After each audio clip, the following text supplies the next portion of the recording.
Borderlands is a role-playing shooter. What this means is it starts as a first-person shooter. If you've played any shooter, you can put the controls in your hand and you're going to feel immediately comfortable. But you're going to do something that you haven't done in most shooters. You're going to get experience points and you're going to level up. Pick a character class. You're going to collect loot.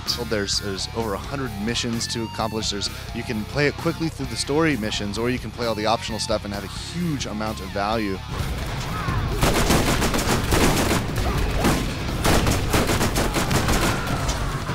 Our artists, they went back and they looked at the concept art and found a way to adjust the software and their techniques and to do a hand-painted work with the materials to render this concept look as if it's real, as if it's in the world in real-time 3D.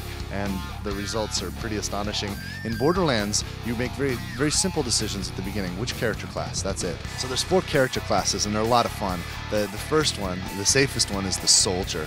The soldier can specialize on 3 different specs. There's an infantry spec, which is about becoming a master of all weapons. There's the support spec, which is about making sure you have the ammunition and the equipment. The third spec for the infantry, for the soldier, is a medic spec, and this allows you to heal yourself or heal your friends. And there's all kinds of interesting abilities you can develop with the medic spec.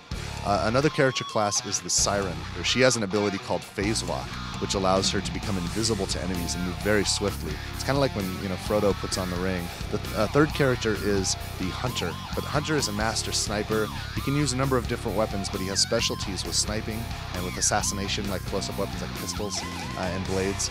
And his pet is a falcon-like creature. It's an alien falcon called a Bloodwing, and he can send Bloodwing out, and Bloodwing will just like split guys in half. It's pretty awesome.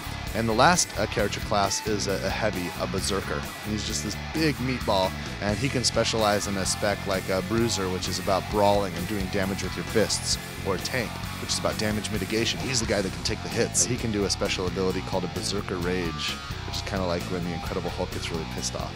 And he can break out his fist and he'll just start smashing people to a pulp, pop a guy's head like a grape with your fist. It feels really good, man.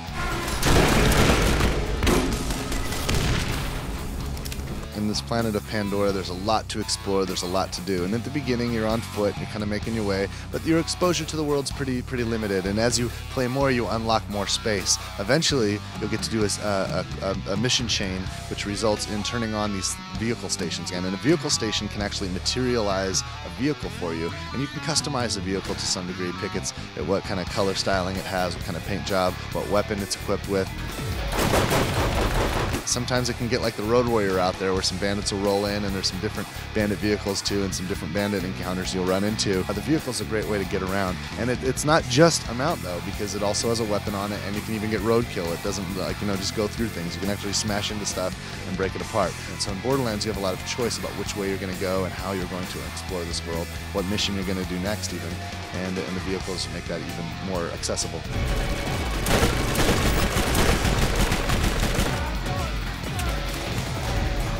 It's a lot of fun to play with friends cooperatively, whether you're doing it split screen or you're doing it online or over a system link.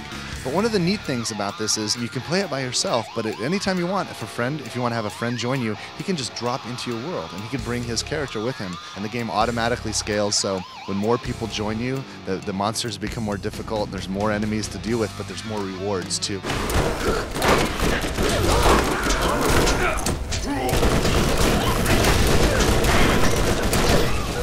Added a couple of features that allow you to fight against your friends, to actually engage in competitive fighting. And there's 2 ways you can do this. One way is called a duel, and you can do this anywhere in the world, even if there's enemies around. What you do is you walk up to one of your friends and you hit him with a melee attack. And if the guy hits you back with a melee attack, it's like he's throwing down the gauntlet and slapping you. He's accepting your challenge. And you'll be surrounded by a dome, and it's on.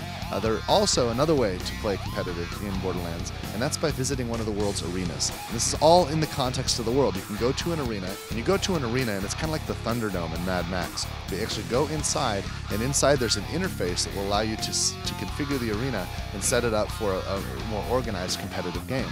And you can play, a team-based game or a free-for-all deathmatch, and the battlefield inside the arena is designed for competitive combat.